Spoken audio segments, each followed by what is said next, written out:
Bienvenue, toi qui es connecté pour la première fois pour ton éducation spirituelle. Bienvenue, toi qui as déjà l'habitude de te connecter 3 fois par semaine, tous les mardis, mercredis et jeudis. Bienvenue.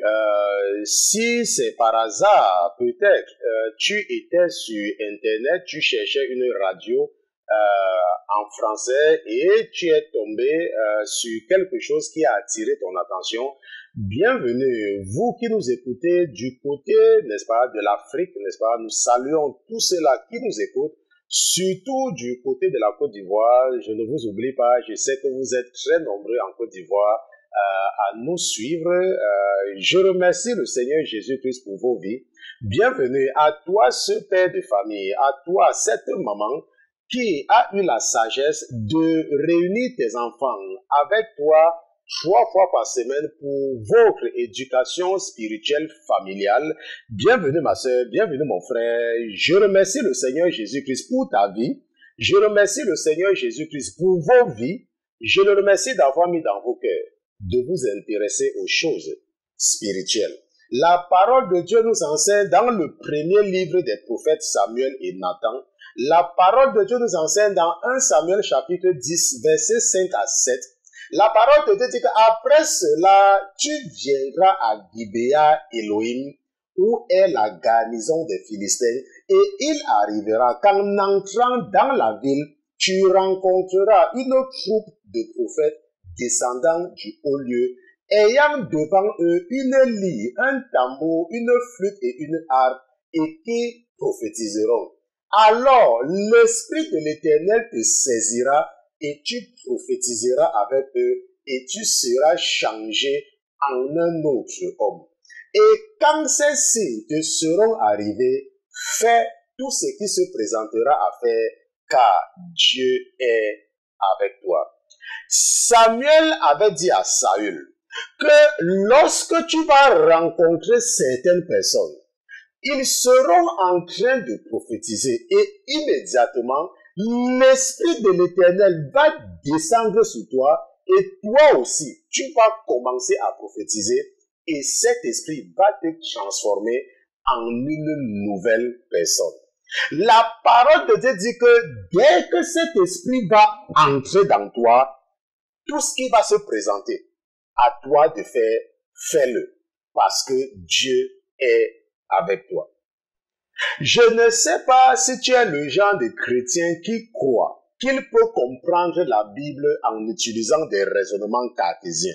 Je ne sais pas si tu es le genre de chrétien qui croit qu'il peut comprendre la Bible en cherchant les justifications et les contre-justifications et en cherchant à comprendre ce qui a un sens ou ce qui n'a pas de sens. Je ne sais pas si tu es le genre de chrétien qui passe ton temps à discuter, qui passe ton temps à discuter avec tout le monde parce qu'il lit la Bible et comprend cela de façon charnelle. La parole de Dieu te dit ce soir que à moins que tu n'aies reçu un certain esprit, il n'est pas possible pour toi de comprendre les choses de l'esprit. La compréhension de la parole de Dieu nécessite la présence de l'Esprit de Dieu. Ce n'est que cet esprit-là qui peut t'amener à comprendre les choses de l'Esprit du Dieu qui a écrit ce livre. Donc, à partir d'aujourd'hui, arrête de toujours chercher les justifications de chaque verset biblique. Cela veut tout simplement dire que l'Esprit de Dieu n'est pas en toi. Parce que si l'Esprit de Dieu était là, cet esprit cet esprit te guiderait certainement à trouver les réponses dans le même livre. Parce que ce livre est un livre spirituel. La Bible n'est pas un livre de littérature. On n'utilise pas le raisonnement d'homme pour comprendre. Samuel a dit à Saül que l'Esprit de l'Éternel viendra sur toi et tu seras transformé en un nouvel homme. Je remercie le Seigneur Jésus-Christ pour ta vie. Ce soir, nous allons continuer avec la 4e partie de notre série d'études bibliques sur le mariage. Le mariage selon la Bible. Nous avons déjà vu la première partie, la deuxième partie, la troisième partie hier. Et aujourd'hui, ce sera la 4e partie, et nous sommes en train d'avancer, ça c'est une bonne chose. Le mariage selon la Bible, ce sera le sujet de notre étude biblique de ce soir. Mais avant toute chose, avant de nous aventurer à utiliser la chair et le sang pour enseigner les princes et les princesses que vous êtes, nous allons d'abord nous assurer de la présence de notre patron dans ce studio. Mais comme notre patron n'est pas un patron ordinaire, comme il est Dieu, comme lui c'est Jésus-Christ de Nazareth, nous allons lui dérouler le tapis rouge et nous allons demander à tous les autres qui se trouvent dans les cieux, qui se trouvent sous la terre et sous la mer, de se taire, le temps pour nous d'accueillir dans ce studio Jésus-Christ de Nazareth. Gardez l'écoute. À tout à l'heure.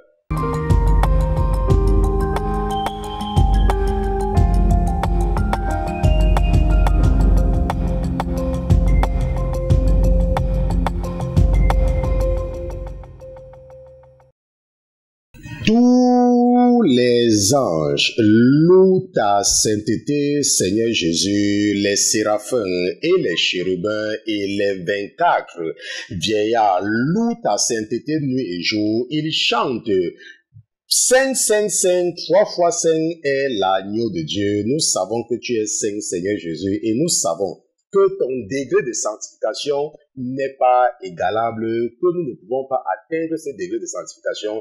Et c'est pour cela que nous sommes convaincus que nous ne pouvons pas être justifiés par les œuvres de la loi que tu nous as donnée par ceux-là qui nous ont précédés. Nous savons qu'il n'y a que la grâce, il n'y a que ta miséricorde qui peut nous justifier et qui peut nous rendre dignes d'être identifiés comme les enfants du Dieu qui a créé les cieux et la terre. Et c'est pour cela que ta parole nous enseigne et nous enseigne la notion de la dispensation de la grâce. Et nous savons que nous sommes effectivement dans cette dispensation. Parce que à cette génération, Seigneur Jésus, tu n'as pas imposé le sacrifice de bouc. À cette génération, tu n'as pas imposé le sacrifice de bœuf. À cette génération, mon Dieu, mon roi, tu n'as pas imposé le sacrifice des chèvres. Tu nous as donné un sacrifice ultime. Ton propre sang, Seigneur Jésus, que tu as versé à la croix du Calvaire, ce sang qui a ouvert les portes et qui a donné une fois pour toutes au Dieu qui a créé les cieux et la terre, un sacrifice acceptable à ton Père, un sacrifice irréfutable parce que c'était le sacrifice de Dieu lui-même qui s'est fait chair lorsqu'il nous a rendu visite sur la terre. Mon Dieu, mon roi, nous voici en ta présence ce soir. Nous voici en la présence du Dieu qui n'a pas hésité de mettre son Rome en péril afin de nous démontrer son amour. Père éternel, n'oublie pas le risque et le sacrifice suprême que tu as offert il y a de cela un peu plus de 2000 ans à la croix du Calvaire, parce que c'est ce sacrifice-là que tu avais décidé d'offrir pour nous démontrer ton amour. Tu nous as démontré ton amour par le fait que lorsque nous étions encore sous la condamnation de la malédiction, tu es devenu une malédiction, afin que la malédiction qui pesait sur nous soit levée, car ta parole nous enseigne que maudit est celui qui est pendu au bois, et ta parole nous enseigne également par la bouche de ton serviteur Ézéchiel que l'âme qui pêche meurt certainement. Mon Dieu, mon roi, nous avions hérité du péché originel d'Adam et de Ève. À Adam et à Ève, tu avais dit ne touchez pas, ils ont touché. Et nous savons que par un seul homme, le péché était entré dans le monde. Et toi également, tu t'es fait homme, et nous avons la condition que par toi également, le péché est sorti de l'homme et que le péché peut sortir de l'homme. C'est pour cela que ce soir, papa, parce que tu m'as accepté dans le sacerdoce, permets-moi de te présenter le sacrifice de culpabilité, le sacrifice d'expiation de mes frères et de mes sœurs. Papa, ma sœur a péché, mon frère a péché. Mes frères ont péché, tes fils. Mes sœurs ont péché, tes filles. Ton serviteur a également péché, mon Dieu, mon roi. Rappelle-toi les instructions que tu avais données à ton serviteur Moïse à transmettre à son grand frère Aaron. Tu avais dit à Aaron que lorsque tu vas venir en ma présence, viens avec le sacrifice des enfants d'Israël. Et quel que soit le sacrifice sur lequel le sort tombera sur mon nom, présente-le-moi et offre-le comme un holocauste pour le peuple. Mais l'autre sacrifice, laisse-le aller dans le désert, laisse-le aller dans les lieux arides et je vais pardonner à tes frères. Mon Dieu, mon roi, je ne viens pas avec le sacrifice de Aaron. Je viens avec un sacrifice meilleur, car je viens avec l'agneau qui a été immolé à la croix du calvaire. Je viens avec le sang précieux de Jésus-Christ et je prie, Seigneur Jésus, que tu pardonnes à tous mes frères et à tous mes sœurs qui sont connectés en ce moment, que tu pardonnes à tous ceux-là qui entendent le son de ma voix et que, mon Dieu, mon roi, que ta faveur luise sur leur visage, reçois leur holocauste de la main de leurs frères et ton serviteur que je suis. Seigneur Jésus, merci pour ta présence permanente dans nos vies. Nous te remercions de nous avoir exaucés une fois de plus ce soir. Nous te remercions d'avoir reçu comme un parfum odoriférant dans tes narines le sacrifice qui t'a été présenté ce soir. Et je te remercie également, mon Dieu, mon roi, de prendre le contrôle de mon âme et de mon esprit afin de ne pas me permettre d'utiliser mon raisonnement cartésien pour enseigner les princes et les princesses qui sont connectés en ce moment. Nous te disons merci pour ta miséricorde. Au nom de Jésus-Christ, ton serviteur et tes enfants d'une seule voix, nous te disons Amen, Amen, Amen. Donc, nous remercions Dieu pour Jésus-Christ, nous remercions Jésus-Christ pour sa présence parmi nous ce soir. Nous le remercions parce qu'il est Dieu. Nous le remercions pour tout ce qu'il fait pour nous, n'est-ce pas? Nous avons commencé en 2014 et nous sommes déjà en 2017. Et bientôt même, n'est-ce pas, si c'est sa volonté, nous serons en 2018. J'étais en train de lire, parce que j'étais en jeûne, n'est-ce pas, lundi, mardi, j'ai demandé quelque chose au Seigneur. C'est vrai, il ne m'a pas répondu de façon directe, mais j'ai arrêté le jeûne parce que j'ai compris, parce que ce n'est pas quelque chose que j'avais décrété. J'avais seulement décidé, n'est-ce pas, de punir la chair jusqu'à ce que mon Père me réponde. Et puisque je sais que chaque fois que je jeûne, il me répond. Mais ce qu'il a fait, il m'a seulement placé devant une situation pour me poser pour me faire ressentir que est-ce que toi-même tu penses que ce que tu me demandes là vaut la peine d'être demandé. C'est comme quand tu as des enfants, n'est-ce pas? L'enfant peut te demander quelque chose qui n'a pas de sens. Ok, mais parce que l'enfant veut seulement demander par son père là. Donc, et c'est ce que j'ai compris. Et ce que je voulais dire, c'est que lorsque tu vas, n'est-ce pas, lorsque tu es en la présence du Seigneur, n'est-ce pas, tu dois être capable de pouvoir le comprendre. N'est-ce pas, tu dois être capable. Et si tu as un problème, tu pars devant lui, tu dois être capable de comprendre. Et nous devons remercier Dieu pour Jésus parce que avec Jésus-Christ, nous pouvons aller directement devant Dieu. C'était pas possible avant. Ok, c'était pas possible. Dieu était, n'est-ce pas, quelque chose qui n'était pas approchable. Donc on passait toujours par quelqu'un. Alors que nous, aujourd'hui, nous pouvons aller devant Dieu à travers Jésus-Christ, n'est-ce pas?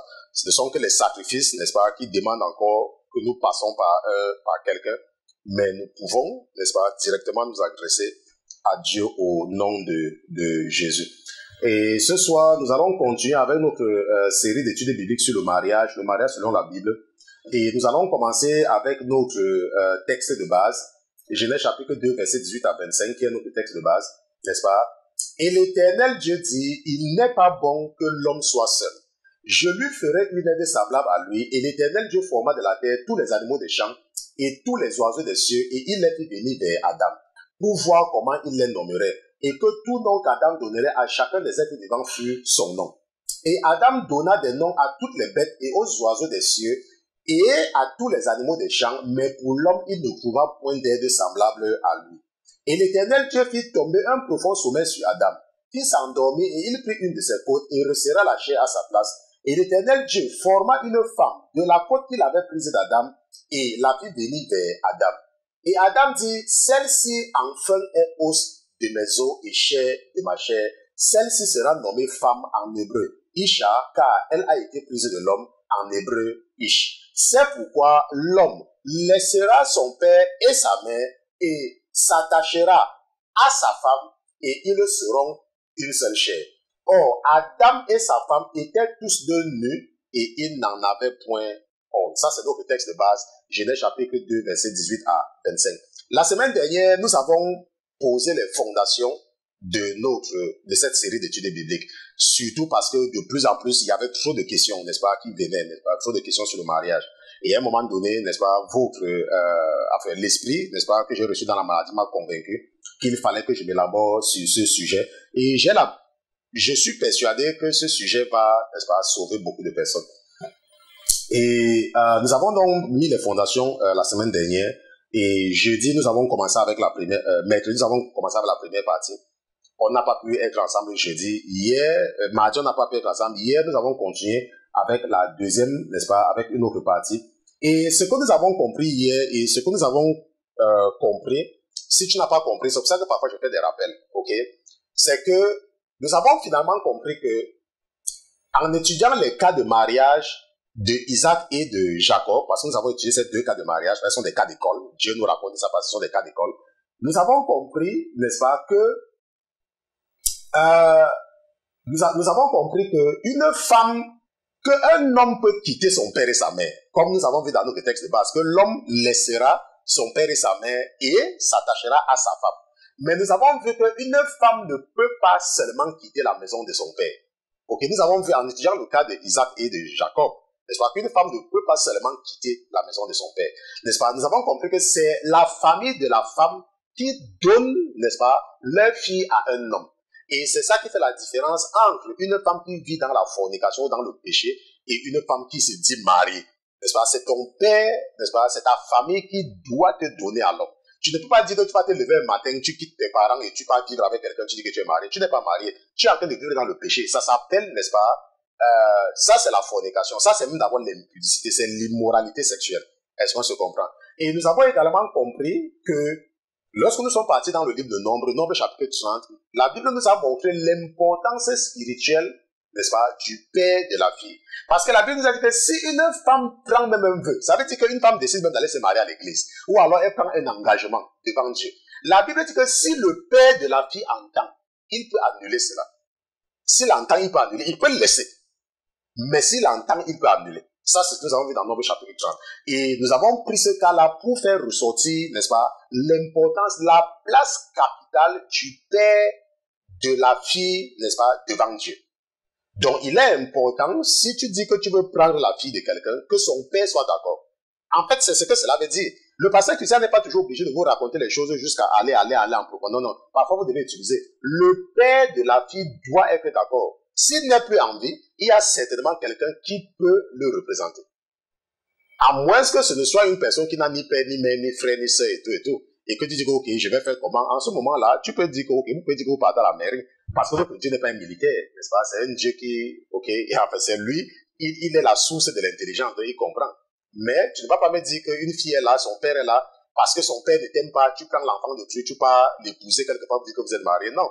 La Bible dit que le jour que son père entend, il peut annuler cela. Il peut parler seulement, même seulement avec la bouche. Et les démons captent cela. Et c'est comme ça que les problèmes commencent entre toi, ta femme et les enfants même. C'est pour ça que vous voyez parfois dans certaines familles, les enfants ont toujours des problèmes bizarres, n'est-ce pas? Ou alors il y a des trucs bizarres. Il faut comprendre. Nous allons revenir. Je n'ai pas envie d'aller là-bas. Ça, c'est ce que je les rappelle. Nous allons revenir sur quelque chose plus tard. Maintenant, et également, nous avons vu que la Bible, hier, nous avons étudié le cas du mariage entre un homme qui a une femme et une concubine. Nous avons vu le concept du concubinage hier. Et nous avons compris que un homme, un chrétien qui dit qu'il est né de nouveau, n'est-ce pas? La Bible nous dit que la chair n'a plus de place. N'est-ce pas que la chair, nous avons vu Galates chapitre 5, je pense verset 24 à 26 ou 25 à 26, n'est-ce pas? Que ceux qui sont en Christ ont crucifié la chair avec ses passions et ses désirs. Ceux qui sont en Christ ont crucifié la chair. Donc, quand tu dis que tu es un chrétien et que les femmes t'intéressent encore, ça veut dire que tu n'es pas un chrétien. Ça veut dire que tu marches encore selon la chair. Parce qu'un vrai chrétien n'a même pas d'abord le temps même d'une seule femme qu'il a à côté de lui. Combien de fois maintenant tu es en train de me dire que tu es un chrétien et tu as les maîtresses ou des concubines? Ça veut dire que tu n'es pas un chrétien. Et nous avons compris qu'un homme ne doit pas, un chrétien, bien évidemment un vrai chrétien, ne peut pas dire le fait qu'Adam, qu'Abraham avait plusieurs femmes, que Jacob avait plusieurs femmes, qu'il partait. Parce que ça veut dire que tu n'es pas chrétien. Ça veut dire que tu n'es pas chrétien. N'est-ce pas? Et nous avons également compris que ça s'adressait aux chrétiens. Mais nous avons également vu que, en prenant seulement le cas de David, qui avait une femme, parce que la Bible parle de la femme de David et les autres, n'est-ce pas? Nous avons vu que la Bible nous a dit que Dieu a dit à Samuel que David c'est quelqu'un qui m'aime, quelqu'un qui a mon cœur. Et nous savons que David est au paradis. Ça, nous savons quand nous disons la parole de Dieu. Et Dieu n'a pas rejeté David parce qu'il avait une femme et puis des concubines. Dieu l'a pas rejeté. Mais nous avons compris que, n'est-ce pas, que nous avons exploité le cas de David pour faire comprendre à nos sœurs que tu ne peux pas dire que, oh, mon mari a une maîtresse dehors, c'est pour ça que je quitte le mariage. Ok, tu ne peux pas dire ça. Parce qu'il n'y a aucune provision dans la Bible qui dit qu'une femme doit quitter le mariage. la seule provision que Dieu donne à la femme, n'est-ce pas? Parce que Dieu dit que l'homme peut répudier une femme pour cause d'infidélité. Ça, la Bible le dit. La Bible dit que l'homme peut chasser une femme infidèle. Donc, si tu as une femme mariée, tu commets l'adultère, ton mari peut te chasser. Ça, la Bible nous donne ce pouvoir-là. Mais la Bible ne donne aucune provision à la femme, sauf si le mari meurt. Et c'est ce que nous avons vu dans Romains chapitre 7, verset 2 à 3, n'est-ce pas? N'est-ce pas, frère? Ne savez-vous pas, car je parlais à des personnes qui connaissent la loi, que la loi n'a de pouvoir sur l'homme que pendant qu'il est en vie. En effet, la femme qui est mariée, elle n'est pas la loi à son mari tant qu'il est vivant. Mais si le mari meurt, elle est dégagée de la loi du mari. Si donc, durant la vie de son mari, elle épouse un autre homme, elle sera appelée adultère. Ça veut dire que tant que l'homme que tu as épousé est encore vivant, si tu pars, ça veut dire que si tu quittes cet homme-là pour dire que tu vas aller on te considère comme un adultère. Et la Bible dit qu'aucun adultère n'ira au ciel. Ça veut dire que tu es en plein. Et nous avons donc invité toutes nos sœurs qui ont fait cette erreur parce qu'elles ne comprenaient rien et qui ont quitté leur foyer parce que le diable les a trompés que leur mari a des maîtresses dehors et le diable les a encouragés à quitter le mariage. S'il te plaît, porte tes affaires, tu rentres. Porte tes affaires, tu rentres. Tu n'as aucune raison. Parce que c'est parce que tu vivais dans le péché que tu as rencontré un homme qui ne connaît pas Dieu. Ce n'est pas quelqu'un qui t'a pas envoyé là-bas. Tu penses que c'est la première fois qu'on te parle de Jésus. Le pasteur Christian n'est pas le premier. Il y a beaucoup d'autres personnes qui ont parlé de Jésus, mais tu bouchais les oreilles et le diable t'a encouragé à aller épouser un homme, n'est-ce pas, un impudique. Et ne dis pas que, oh, pasteur Christian, mon mari me trompe, il a une femme dehors, je porte mes affaires, je pars. Il faut rester là où tu es là. Si tu meurs dans cette situation-là, attends. Dès que tu vas mourir là, tu connais la chanson qu'on va mettre quand tu vas mourir, quand tu vas sortir de ton corps, ça sera le dernier album de Michael Jackson. Comme ça, tu vas bien danser. Et les démons vont bien te fouetter. Ça sera le début de la torture. Hein. Seulement les fouets. Et ils ne fouettent pas avec le tuyau. Hein. Et ils fouettent qu'avec la pioche. Ça veut dire quand ils te fouettent là, c'est avec la machette, la pioche et puis les objets. Je vous ai raconté ce que j'ai vu. Maintenant, ça c'est ce que nous avons vu hier, n'est-ce pas? Bon, maintenant, nous allons continuer ce soir. Ça, c'était le rappel, parce que c'est très important de faire le rappel. Nous allons continuer ce soir, parce que nous savons que nous avons 8 cas à couvrir. Nous avons le cas du mariage entre un homme et une femme. Nous avons le cas du mariage entre un homme qui a une femme et des concubines, ou une concubine et des concubines. Nous avons le cas d'un homme qui épouse une femme et prend l'esclave de sa femme. Nous avons le mariage entre un homme et plusieurs femmes. Nous avons le cas du mariage entre un homme et la veuve du défunt de son frère, ce qu'on appelle le lévira.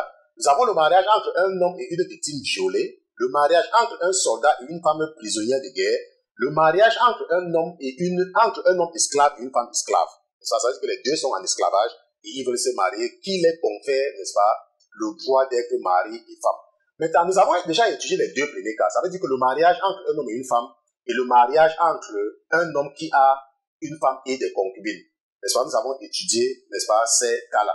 Et ce soir, donc, nous allons étudier le cas du mariage entre un homme qui épouse une femme et prend l'esclave de sa femme. Ça veut dire quoi? Ça veut dire que un homme est marié et il y a une femme qui est au service de sa femme. Ça veut dire sa femme a comme une servante à son service. N'est-ce pas? Comme dans le cas d'Abraham. Ok? Abraham, la Bible nous dit que Abraham avait sa femme qui s'appelait Sarah. Et Sarah avait une servante égyptienne qu'on appelait Agar. Ok? Et Agar, donc, comme Sarah n'arrivait pas à coucher, Sarah va donner à Abraham, son mari, n'est-ce pas? Il va dire à son mari que prends-la, couche avec elle, et j'aurai l'enfant. Et la Bible dit que Abraham va écouter sa femme, et il va faire un enfant avec Agar. C'est ce que la Bible nous dit. Maintenant, ce que nous voyons ici, là, c'est que Sarah est la femme d'Abraham. Et ce que Sarah fait, c'est ce qu'on appelle une délégation de pouvoir. Ok, elle fait une délégation de pouvoir. C'est pour ça qu'à aucun moment, Dieu ne va blâmer Abraham. N'est-ce pas? Abraham ne pêche pas. D'ailleurs, même il faut comprendre que au temps d'Abraham, même, il n'y avait même pas la loi. Ok, il n'y avait pas la loi, on n'avait pas encore la loi. N'est-ce pas? La loi est venue 430 ans plus tard parce que Abraham a été accepté. Dieu a accepté, a choisi Abraham par la grâce. C'est pour ça qu'il faut toujours comprendre quand tu es un chrétien qu'il n'y a pas quelque chose que tu dis que tu vas faire pour mériter Dieu. On ne mérite pas Dieu. Dieu t'appelle par... La preuve, c'est que par la grâce. La preuve, c'est que quand tu vivais dans le monde, un pasteur est venu te prêcher Jésus-Christ. alors que tu vivais dans le péché. Ce n'est pas parce que tu étais juste que quelqu'un est venu te prêcher Jésus. Donc quand tu viens en Jésus, il ne faut pas croire qu'il y a quelque chose que tu peux faire pour vérifier. Il faut seulement faire ce que tu peux faire. Il ne faut pas t'appuyer sur les rudiments de la loi. Est-ce que tu comprends? Il ne faut pas t'appuyer que oh, la Bible a dit que si je ne fais pas ça, non. Fais, mais il ne faut pas... En fait, c'est quelque chose que c'est difficile à t'expliquer si tu n'as pas l'Esprit de Dieu. Ok, fais ce que tu peux faire. Fais ce que tu peux faire. Il ne faut pas être, oh, la Bible a dit que je dois partir à l'église le sabbat, c'est samedi. Je vais partir samedi. La Bible a dit que, oh, je dois offrir, non. Oh, la Bible parle de la circoncision. Je dois me circoncire. Non. Il faut prier pour recevoir l'Esprit de Dieu. Il faut prier pour recevoir. Tu ne peux pas comprendre Jésus si tu n'as pas reçu un certain esprit. Tu ne peux pas. Tout ce que tu fais là, c'est le bruit. Et moi, je suis un pasteur. Je sais de quoi je vous parle. Moi, je sais parce que beaucoup de gens me parlent. Il y a des gens qui viennent vers moi avec des cas que quand j'entends même parfois, ça démange mes oreilles. Mais moi aussi, je profite quand les gens viennent avec des cas comme ça. Moi, je connais des gens qui font le bruit sur les réseaux sociaux. Mais parfois, le Seigneur met dans leur cœur de venir se confier à moi. Et quand ils me racontent des choses abominables qu'ils font, mais ce sont ces mêmes gens-là, quand ils publient des choses, vous les suivez comme des... Mais je sais que c'est Dieu qui met dans leur cœur, qui les empêche de dormir avant pour venir me parler. Et bien évidemment, parce que le Seigneur sait que moi, vous n'allez jamais m'entendre parler de quelqu'un. Jamais. Même quand je veux parler, je parle toujours en parabole. Pourquoi? Parce que c'est à cause de l'esprit. La Bible dit que lorsque Jésus est venu sur la, il parlait toujours en parabole. Mais ceux qui avaient les oreilles pour entendre, entendaient. Ceux qui avaient les yeux pour voir, voyaient. Ok? Donc, si nous partons dans Genèse chapitre 21, n'est-ce pas? Si nous partons dans Genèse chapitre 21, verset 9 à 14, nous allons voir que même comme Abraham avait pris Agar, n'est-ce pas? Et que Abraham avait fait un enfant avec Agar, la Bible ne considère pas Agar, ça veut dire que Dieu ne considère pas Agar comme la femme d'Abraham. N'est-ce pas? Dieu considère Sarah comme la femme d'Abraham. Mais c'est Sarah qui a délégué, qui a donné sa place. Et Dieu a laissé, parce que Abraham était un prophète. Dieu pouvait lui dire que ne fais pas ça. Mais Dieu a laissé pourquoi? Parce qu'il veut seulement nous raconter une histoire. Rappelez-vous que la Bible, c'est une façon pour Dieu de nous raconter une histoire. Et la Bible dit dans Genèse chapitre 21, verset 9 à 14, que et Sarah vit que le fils d'Agar, l'Égyptien qu'elle avait enfanté à Abraham, riait. Et elle a dit à Abraham, chasse ses servantes et son fils, car le fils de ses servantes n'héritera point avec mon fils Isaac. Et cette parole déplut fort à Abraham à cause de son fils. Mais Dieu dit à Abraham, que cela ne te déplaise pas à cause de l'enfant et de ta servante. Quoi que te dise Sarah, obéis à sa voix. Car c'est en Isaac que ta postérité sera appelée de ton nom. Mais je ferai aussi du fils de la servante une nation, parce qu'elle est de ta race. Et Abraham se leva le bon matin, prit du pain et une outre d'eau, et la donna à Agar, il l'a mis sur son épaule, il lui donna aussi l'enfant et la renvoya. Et elle s'en alla et ira dans le désert de Beersheba. Donc, nous voyons ici là que Sarah, qui est la femme, a demandé à Abraham de faire quelque chose. Et Dieu a dit que fais ce qu'elle te dit. Pourquoi? Ça nous donne, n'est-ce pas, une idée sur l'autorité spirituelle de la première femme. De la femme de ta jeunesse. Comme nous avons vu hier lorsque nous répondions aux frères, nous avons compris que la femme de la jeunesse, ce n'est pas la femme que tu as connue quand tu vivais dans le péché. N'est-ce pas? Quand tu vivais dans la fornication et tout, tu montais à gauche et à droite avec les hommes ou avec les femmes ici dessus. Ça, c'est pas la femme. Ça, ce sont les péchés de ta jeunesse. La femme de ta jeunesse, c'est ta première femme. La femme que tu as épousée en premier. Quand tu es revenu à tes sens, tu voulais te marier, tu as pris une femme et vous vous êtes mariés. C'est ça la femme de ta jeunesse. Et Dieu nous raconte l'histoire d'Abraham ici là pour nous montrer l'importance spirituelle de la première femme. Et ce que nous allons faire, parce que c'est que votre père ou alors l'esprit que j'ai reçu dans la maladie a attiré beaucoup mon attention là-dessus, c'est que pouvons-nous retenir de la position de Dieu. Comme nous l'avons vu hier, quel que soit le nombre de partenaires qu'un homme possède la femme de sa jeunesse ou sa première femme est celle qui a de l'importance devant Dieu. Voici encore ce que nous allons voir. Maintenant, allons un peu dans Exode chapitre 21. Allons dans Exode chapitre 21 et nous allons comprendre, parce que je ne sais pas, peut-être que tu es là aujourd'hui et tu as épousé une femme quand tu ne connaissais pas encore Jésus et après le diable a pris son argent, une autre femme pour mettre devant toi. Et depuis, tu es toujours, quand on te parle de cette femme, peut-être vous avez même les enfants, tu ne veux même pas entendre parler d'elle. Nous allons lire la Bible. Et à partir de cet enseignement, je suis que beaucoup de personnes, n'est-ce pas, beaucoup de personnes vont remettre. Je vous ai toujours dit plusieurs fois qu'il y a ce que j'appelais, et je disais ça quand j'étais en séminaire avant-hier à l'église, n'est-ce pas, à l'instructeur, je lui disais que, je lui disais que j'ai fait ressortir le concept de faux convertis, n'est-ce pas? Et il me disait que non, c'est un mot trop fort, c'est trop fort. Il dit que non, moi je les appelle les faux convertis. Ok, je vous ai dit qu'il y a des faux convertis. Ça veut dire qu'il y a des gens que les démons leur donnent l'impression qu'ils connaissent Jésus. Alors que l'objectif, c'est de venir créer la confusion dans l'église. Et je disais ça à votre frère, que moi je les appelle les faux convertis. Bon, lui n'a pas mis faux devant. Il a dit que non, me I call them converts. N'est-ce pas? Me I call them converts. Moi, j'ai dit que non, me I call them fake. N'est-ce pas? I call them fake converts, donc les faux convertis. Donc, tu peux être là depuis, peut-être avant cet enseignement, n'est-ce pas? Tu t'es marié avant. Et tu as même eu les enfants. Et le diable a mis dans ton cœur de chasser ou de ne plus aimer cette femme-là, d'envoyer une femme avec les trucs de Jézabel sur elle, les faux que elle t'a séduit, et tu as négligé cette première femme-là. Et tu ne veux même plus entendre d'elle. Mais aujourd'hui, tu vas à l'église. Qu'est-ce que nous avons vu hier dans Malachie? Les pleurs de cette femme-là sont en train de porter plainte contre toi, devant Dieu. C'est ce que nous avons vu hier. Maintenant, allons un peu dans Exode chapitre 21.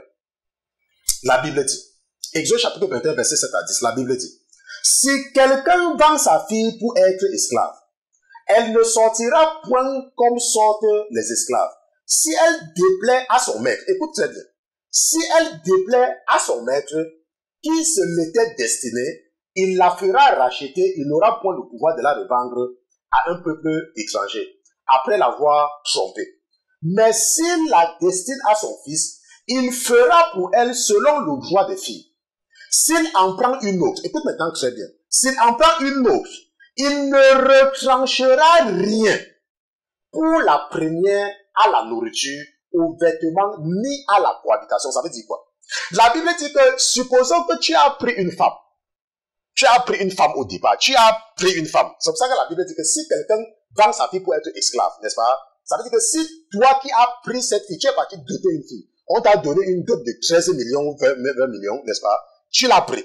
La Bible dit que si après tu ne l'aimes plus, tu peux la vendre.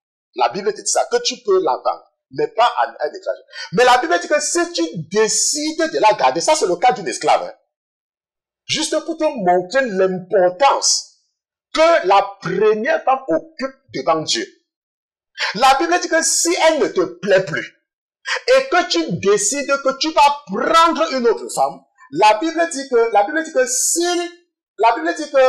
s'il en prend une autre, il ne retranchera rien pour la première à la nourriture, aux vêtements, ni à la cohabitation. Ça veut dire quoi? Ça veut dire que tu dois continuer à t'occuper d'elle comme tu le faisais avant qu'elle ne commence à te déplaire. Ça veut dire que comme tu l'as aimée dès le départ, tu ne dois rien retirer sur son entretien. Ça, c'est la parole de Dieu. Et je vais vous expliquer un concept très important. C'est vrai, vous allez dire, oh, pasteur Christian, ça c'est dans l'Ancien Testament. Je vais vous expliquer quelque chose. Je sais pourquoi je prends les exemples là-bas. Ok? Rappelez-vous, nous sommes en train d'étudier la parole de Dieu.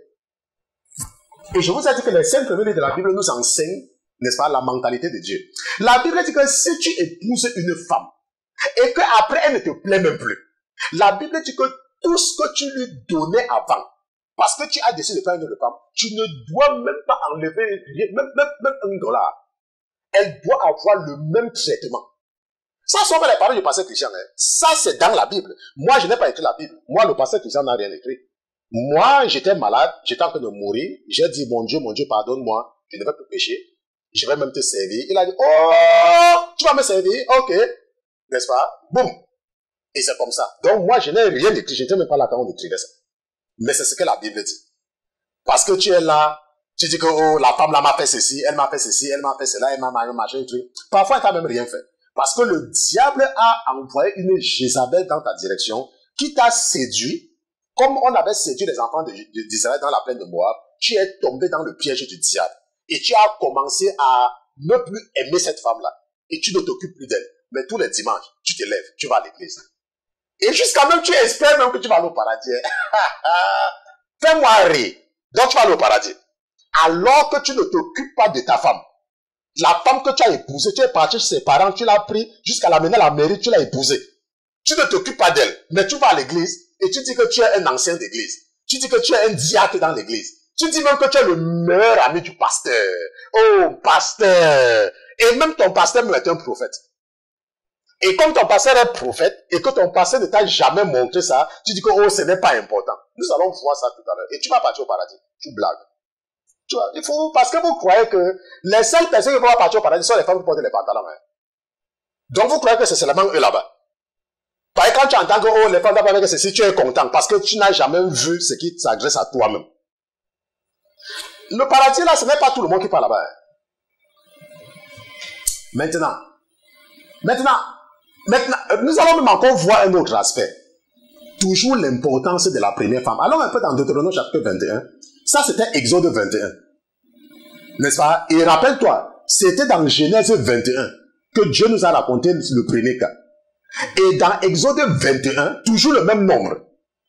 Genèse 21, Exode 21 et Deutéronome 21. Écoutons ce que maintenant Deutéronome 21 dit. Vraiment, les gens ne comprennent pas grand-chose. Quand un homme aura deux femmes, écoute très bien, je veux que tu ouvres bien les oreilles pour comprendre. La Bible dit que quand un homme aura deux femmes, l'une aimée et l'autre haïe. J'ai l'impression que quelqu'un ne comprend pas. Attends, je vais recommencer. Attends, parce que tu s'arranges un peu d'abord bien ton avis avant de lire la partie. C'est parce qu'il y a beaucoup de gens, parce que beaucoup de gens vont échapper à l'enfer ce soir. Il y a beaucoup de gens qui vont échapper à l'enfer. Écoute maintenant. Quand un homme aura deux femmes, l'une aimée et l'autre haïe, et qu'elles lui auront enfanté des enfants, tant celle qui est aimée que celle qui est haïe, et que le fils aîné sera de celle qui est haïe. Lorsqu'il partagera à ses enfants ce qu'il aura, il ne pourra pas faire aîné le fils de celle qui est aimée à la place du fils né le premier de celle qui est haïe. Mais il reconnaîtra le fils de celle qui est haïe pour premier-né en lui donnant une double portion de tout ce qui se trouvera lui appartenir. Car il est les prémices de sa vigueur, le droit d'aînesse lui appartient. Attends, peut-être tu vas faire un prétexte, le jour que tu vas vouloir être, peut-être le jour que tu vas vouloir t'envoyer en enfer, tu vas dire que, oh, parce que quand l'ange va te dire que ton frère, le pasteur qui t'avait expliqué ça, tu vas dire que non, je n'avais pas compris. Maintenant, je vais bien t'expliquer pour que tu n'aimes pas le prétexte ce jour-là. N'est-ce pas? Je veux, parce que tu sais, je n'aime pas que tu partes en enfer. Ok, donc il faut t'expliquer maintenant. Voilà ce que la Bible dit. La Bible dit que tu as deux femmes. Tu aimes une et tu n'aimes pas l'autre. Et la Bible dit que ton premier fils est le fils de la femme que tu n'aimes pas. Maintenant, lorsque je lisais ceci, j'ai posé la question à l'esprit qui est en moi. En fait, ce que la Bible dit, c'est que la femme, l'enfant est né, ça veut dire que Dieu est en train de dire ici là que c'est en réalité ça veut dire que c'est la femme que tu n'aimes pas, c'est la première femme. En réalité, quand je posais la question, ok, parce que parfois la Bible n'est pas très explicite à cause des traductions. Ça veut dire que la première femme, tu as fait l'enfant avec la première femme. Mais après, tu ne l'aimes plus. Et tu as maintenant une autre femme et tu l'aimes. La Bible dit que même si tu fais les enfants avec la femme que tu aimes là, tu ne pourras pas faire de ton héritier l'enfant de la deuxième femme. C'est l'enfant de la première femme qui aura la majorité de tes biens. L'enfant, même si tu la détestes. Maintenant, rappelle-toi tout à l'heure, qu'est-ce que la Bible a dit? Que si tu n'aimes même plus une femme, tu dois garder son traitement. Elle doit avoir la même chose qu'elle avait avant que l'autre femme ne vienne. Mais la Bible est encore qui dit que même quand tu vas devoir mourir, tu ne peux pas, parce que tu n'aimes plus cette femme-là, même comme tu lui donnes tout, dire que ton héritier sera l'héritier de la deuxième femme. ça sera toujours l'enfant de la première femme. C'est ce que la Bible dit. Ça, tu as compris, n'est-ce pas? Maintenant, j'ai envie de vous expliquer quelque chose. Bon, j'ai envie de vous expliquer quelque chose. Je pense que je vais expliquer ça. Parce que si je ne termine pas... Maintenant, pourquoi est-ce que je vous enseigne tout ceci là par rapport à l'Ancien Testament? Maintenant, il faut comprendre que la Bible, c'est le code de procédure pénale du monde spirituel. Ça veut dire quoi? Ça veut dire que si l'ennemi veut te faire du mal, ça veut dire que si quelqu'un amène ton nom chez un marabout, n'est-ce pas? La seule chose où le seul truc qui donne le pouvoir au marabout, c'est si le marabout est capable de trouver dans ta vie quelque chose qui est contre la parole de Dieu. Est-ce que tu me comprends? C'est si le marabout, maintenant, les marabouts que vous voyez là, les petits marabouts là, les petits Ndjama sorciers du quartier, moi je les appelle Ndjama parce que, bon, eux, par rapport à mon niveau, ils ne peuvent rien, ok? Généralement, ils ont des démons qu'ils sont au service. Et ces gens-là, parfois, ce sont des gens qui connaissent. C'est pour ça que le diable place toujours dans la vie des gens ce qu'on appelle les esprits familiers. Ces esprits familiers sont les agents de renseignement. Ce sont les agents de renseignement qui connaissent la vie des gens. Donc, lorsque, par exemple, quelqu'un veut te faire du mal et amène ton nom chez un marabout, il suffit seulement que l'esprit familier puisse montrer que tu es en train de faire quelque chose qui est contre la parole de Dieu. C'est tout ce qu'il a besoin de savoir. Et en ce moment-là, on peut te faire quelque chose. Donc, que tu le saches ou que tu ne le saches pas, la Bible dit dans Lévitique chapitre 5, verset 10 que ça n'en change rien. Que tu connais ou que tu ne s'en change rien. Par exemple, aujourd'hui, tu dis que tu es en Christ. C'est ce que tu dis. Mais tu ne savais pas. Avant, tu ne savais pas ce que tu faisais. N'est-ce pas? Et Dieu peut-être, il y a une plainte contre toi. Ça veut dire que l'ennemi t'a déjà accusé. Mais tu sais que lorsqu'on porte plainte à quelqu'un, on ne juge pas là. Moi, je vous ai dit, moi, je ne vous parle pas de quelque chose que j'ai vu quelque part. Je vous parle de ce que j'ai vu. N'est-ce pas? Ça, c'était encore à mes débuts. Lorsque le Seigneur m'a montré le tribunal qui est au ciel. Et je vous ai raconté ceci plusieurs fois. Et quand tu portes plainte à quelqu'un, qu'est-ce qui se passe? Quand tu portes plainte à quelqu'un, il y a un jour du procès, non? Quand on porte plainte à quelqu'un, ce n'est pas là qu'il y a le procès. N'est-ce pas? Le procès vient après. Et c'est ce qui se passe. Mais parfois, si tu te réveilles avant le jour de ton procès, parce que le diable également ne peut rien te faire tant qu'il n'y a pas eu encore un jugement. Donc, à chaque fois que nous vous enseignons l'Ancien Testament, parce que le même livre, je ne sais pas si tu as déjà été chez le marabout. Moi, quand j'étais dans le monde, j'allais chez les marabouts. Et quand je partais chez beaucoup de marabouts, je voyais la Bible. Et je ne comprenais pas toujours pourquoi il y avait la Bible chez les marabouts. Je ne comprenais pas. Je disais que, mais ça là, c'est un marabout. Comment il y a la Bible? C'est parce que les marabouts utilisent la Bible. Pour qu'un marabout puisse te faire du mal, il faut qu'il soit capable, ou alors que les esprits, les démons, puissent lui montrer dans la Bible que voilà ce que tu fais. Et il va donc faire les incantations par rapport, il va invoquer les démons par rapport à cette chose que tu fais, que la Bible te dit de ne pas faire. Donc si par exemple tu as une femme que tu méprises, alors que c'était ta première femme, le diable a le droit de te faire du mal, même si tu vas à l'église. Jusqu'à ce que peut-être tu entends le pasteur Christian et tu te répands. Tu dis, oh mon Dieu, je ne connaissais pas, et tu pars récupérer cette femme-là.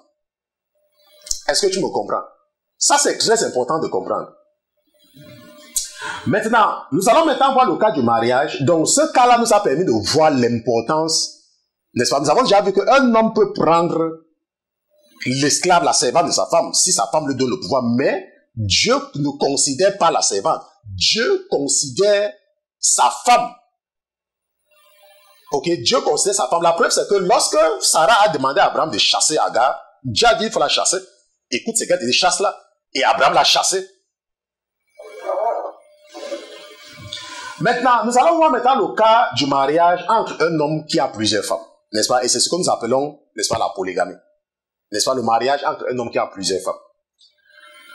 Nous avons dans la Bible plusieurs cas, n'est-ce pas, d'hommes qui ont plusieurs femmes. Mais nous ne pouvons pas nous appuyer sur tous ces hommes-là parce que ce ne sont pas ces hommes-là ce ne sont pas tous qui étaient des serviteurs de Dieu, n'est-ce pas? Dieu nous raconte seulement certains cas juste pour nous raconter, pour que nous puissions, n'est-ce pas, avoir. Mais ce ne sont pas tous ces hommes-là. Mais il y a des hommes importants dans la Bible qui ont eu plusieurs femmes. Et à aucun moment, la Bible nous dit que Dieu les a rejetés. Mais, connaissant Dieu et sachant que tout ce qui se passe dans l'Ancien Testament, c'est Dieu qui veut nous raconter une histoire, nous allons maintenant comprendre aujourd'hui pourquoi est-ce que Dieu nous raconte, nous présente les cas de certains de ses serviteurs qui ont plusieurs femmes. N'est-ce pas? Prenons par exemple le cas de Gédéon. N'est-ce pas? Prenons par exemple le cas de Elkana. Prenons par exemple le cas de Jacob. N'est-ce pas? Jacob avait plusieurs femmes. Prenons le cas d'Ésaü. Maintenant, mais le cas d'Ésaü, ça n'a aucune importance parce que Ésaü déjà n'était même pas un serviteur de Dieu, mais je donne quand même pour dire qu'il avait plusieurs femmes. N'est-ce pas? Mais prenons un cas important, n'est-ce pas? Comme le cas du roi David. N'est-ce pas? David avait une femme et puis des concubines. Et lorsque nous avons étudié tous ces cas-là, Dieu ne nous a pas dit que dans le cas de Jacob, nous savons que ce sont ses enfants qu'il a avec toutes ces femmes-là qui sont les 12 familles spirituelles. Ok? Dans le cas de Elkana, nous savons que son fils Samuel, n'est-ce pas? C'est lui qui sera, n'est-ce pas, le dernier juge. Et c'est lui, n'est-ce pas, qui va remplacer Élie. Et c'est lui qui va introniser le premier roi, n'est-ce pas, le père de Samuel, Elkana. Parce que la Bible dit que Anne avait une épouse. Ok? Dans le cas de Gédéon, n'est-ce pas, la Bible nous dit dans Juge chapitre 8, verset 30 à 32 que Gédéon eut 70 fils qui naquirent de lui car il avait plusieurs femmes. Et sa concubine était à Sichem, qui était allée enfanter un fils et on l'appela du nom d'Abimelech. Puis Gédéon, fils de Joas, mourut dans une bonne vieillesse. N'est-ce pas? Et il fut enseveli dans le tombeau de Joas, son père, à Ophra des Abiezérites. N'est-ce pas? La Bible dit que Dieu va même bénir Gédéon avec la vie. On dit qu'il va mourir dans une très bonne vieillesse. Mais il avait 70 enfants, avec une concubine, il avait plusieurs femmes. La Bible dit que Gédéon avait plusieurs femmes, mais Dieu ne l'a pas puni pour autant. Est-ce qu'on se comprend? Maintenant, la question que nous devons nous poser, c'est que, est-ce que le fait qu'il y a eu beaucoup de serviteurs de Dieu dans l'Ancien Testament est une raison, n'est-ce pas, pour dire que, oh, la polygamie c'est une bonne chose? Non. Non. Parce que Dieu est seulement en train de nous raconter une histoire. Mais prenons par exemple des exemples. N'est-ce pas? Regardons par exemple. Si nous analysons tous les cas de polygamie dans la Bible, si nous analysons tous les cas de polygamie pour les serviteurs, pas pour les autres comme Esaü, on ne s'intéresse pas à eux. Si nous analysons Elkana également, on ne s'intéresse pas à lui, bien qu'il est le père de Samuel, Dieu ne nous dit pas que lui-même il avait une bonne relation avec Dieu. Donc on ne s'intéresse pas beaucoup à lui. Intéressons-nous par exemple au cas de Gédéon, au cas de Jacob et au cas de David. Intéressons-nous à ces cas-là parce que nous savons que Gédéon, c'est Dieu qui l'a appelé, Jésus l'a appelé et Jésus l'a même béni. Le cas de Jacob, Dieu dit que je suis le Dieu d'Abraham, d'Isaac et de Jacob. Le cas de David, Dieu dit que je vais lui faire du bien à cause de mon serviteur David. N'est-ce pas? Donc nous savons que Gédéon, Jacob et David sont au paradis. Ça nous savons. Parce que quand nous étudions la Bible. Mais qu'est-ce que nous constatons de la vie de ces gens-là? Si nous prenons par exemple le cas de Gédéon, qu'est-ce que nous constatons? Nous constatons que l'enfant de la concubine, donc l'enfant d'une des femmes va tuer tous ses autres frères. Sauf un qui va survivre. Nous savons que dans le cas de Jacob, les enfants des autres femmes vont vendre Joseph. Et nous savons que dans le cas de David, Salomon va tuer son frère, Adonijah. Et Absalom même, l'un des enfants de David, va faire un coup d'état à son père. Qu'est-ce que Dieu veut nous raconter? Dieu veut nous raconter ici là les dangers de la polygamie. Ça veut dire quoi? Ça veut dire que tu peux être un serviteur de Dieu. N'est-ce pas? Si tu marches avec Dieu, tu obéis à sa voix, tu n'as pas de problème, tu prends 1 milliard de femmes. Mais Dieu est en train de te montrer les dangers de la polygamie. Que la polygamie est un danger, que c'est un danger. Et c'est pour cela que lorsque nous lisons la Bible nous dit dans Genèse chapitre 2, n'est-ce pas, lorsque nous regardons, c'est pour ça que Dieu dit que c'est pourquoi l'homme laissera son père et sa mère et s'attachera à sa femme. Pas à ses femmes, à sa femme.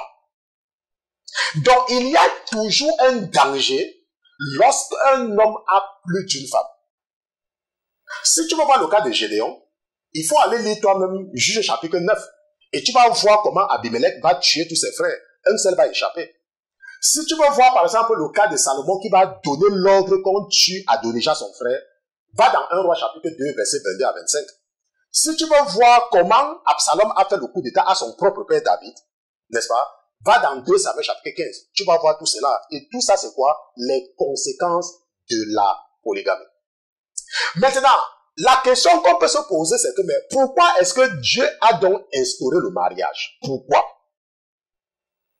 Nous avons plusieurs cas de mariage, nous n'avons pas tout dit, mais on peut quand même s'arrêter pour nous poser la question de savoir pourquoi est-ce que Dieu fait que un homme quitte son père et sa mère et s'attache à sa femme?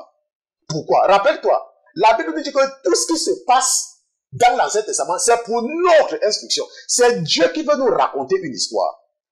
Si par exemple, on te dit que tu seras aveugle, comment est-ce que tu peux comprendre l'état de l'aveugle si tu n'as jamais vu un aveugle? Si par exemple, on te dit que tu seras riche, comment est-ce que tu peux comprendre le concept de la richesse si tu n'as jamais vu quelqu'un de riche?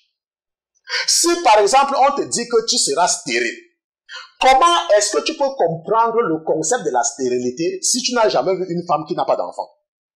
Donc, Dieu s'arrange pour que certaines personnes soient stériles. Dieu s'arrange pour que certaines personnes soient aveugles. Dieu s'arrange pour que personne soit riche, pour que personne soit pauvre. Pour que lorsqu'il te parle de la richesse ou de la pauvreté ou bien de la cécité ou bien de tout cela, que tu puisses comprendre. Parce que s'il n'y a pas quelque chose de physique et de visible, tu ne pourras pas comprendre. Est-ce que tu ne pourras pas comprendre? Maintenant, et Dieu veut donc nous raconter la relation entre Jésus et l'Église. C'est pour ça qu'il a institué le mariage. Et nous allons partir dans Éphésiens chapitre 5, nous allons lire des versets 22 à 33, c'est un peu long, mais c'est parce que nous voulons comprendre, n'est-ce pas, pourquoi est-ce que Dieu a instauré le mariage. Et c'est pour cela que la Bible dit que à la résurrection, il n'y aura ni mari ni femme. Donc ça veut dire que si tu es un homme, ne laisse pas que ta femme t'amène en enfer.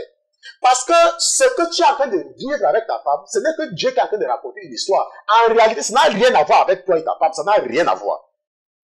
Dieu est seulement en train de vous utiliser pour raconter une histoire. Et c'est pour ça que Jésus lui-même a dit, ça veut dire que Dieu nous a dit qu'à la résurrection, il n'y aura ni mari ni femme. Éphésiens chapitre 5, je lis à partir du verset 22. La Bible dit, « Femmes, soyez soumises à vos maris comme au Seigneur. » Est-ce que tu vois un peu? « Femmes, soyez soumises à vos maris comme au Seigneur. » Ça veut dire quoi? Ça veut dire que le mari ici, là, est comparé au Seigneur, à Jésus. Le mari est comparé à Jésus. Maintenant, et la femme est comparée à quoi? Continue à lire. Parce que le mari est le chef de la femme. Comme aussi Christ est le chef de l'Église. Ça veut dire que le mari est comparé à Jésus-Christ et la femme est comparée à l'Église. Maintenant, comment est-ce que tu peux comprendre la relation entre Jésus-Christ et l'Église si Dieu ne fait pas qu'il y ait le mariage?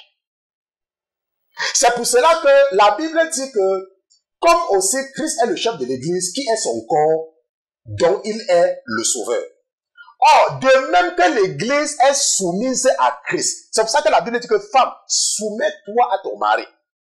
Ça veut dire que lorsque tu es un chrétien, tu dois te soumettre à la volonté de Jésus-Christ. Tu dois faire tout ce que la Bible te dit. Et Dieu utilise certaines femmes pour pouvoir projeter cela. C'est ce que je vous ai toujours expliqué. Que lorsque tu mènes une vie de sanctification, tu es comme un drapeau pour Dieu. Dieu t'utilise pour prouver quelque chose. Et en ce moment, il est obligé de te protéger. Lorsque tu ne te comportes pas comme les autres, tu es un emblème. N'est-ce pas? Et la Bible dit que Marie aimait vos femmes comme aussi Christ a aimé l'Église. Donc lorsque Dieu demande à l'homme d'aimer sa femme, c'est parce qu'il veut nous montrer comment lui-même Jésus aime son Église. C'est pour ça qu'il dit que Pierre, tu es Pierre.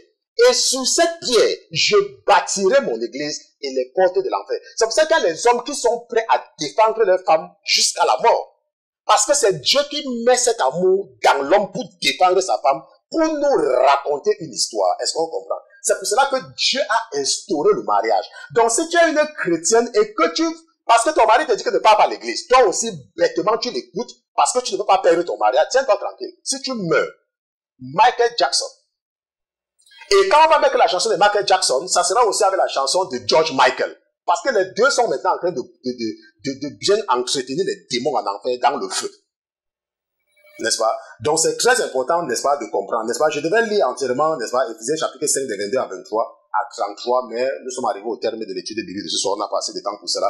Donc tu peux toi-même lire, n'est-ce pas, Éphésiens chapitre 5, des versets 22 à 33, et tu vas comprendre, n'est-ce pas, pourquoi Dieu a instauré le mariage. Donc, le mariage, ce n'est pas pour que ton partenaire t'amène en enfer. Le mariage, c'est Dieu qui est en train de t'utiliser pour raconter quelque chose, pour t'amener à comprendre l'amour qu'il a pour toi en réalité. Donc, quand tu aimes ta femme, donc si tu es un homme et que tu n'aimes pas ta femme, ça veut dire que tu es en train de dire que Jésus n'aime pas l'église. Ou que Jésus ne t'aime pas toi-même parce que tu es le corps, tu fais partie de l'église. Nous sommes donc arrivés au terme de l'étude biblique de ce soir, n'est-ce pas? Parce que nous ne voulons pas prendre le temps sur le temps des anges. Ça, c'est très important. On n'a aucun prétexte. Lorsque nous avons des problèmes techniques, nous prenons, n'est-ce pas? Nous récupérons le temps, mais il n'y a aucune raison.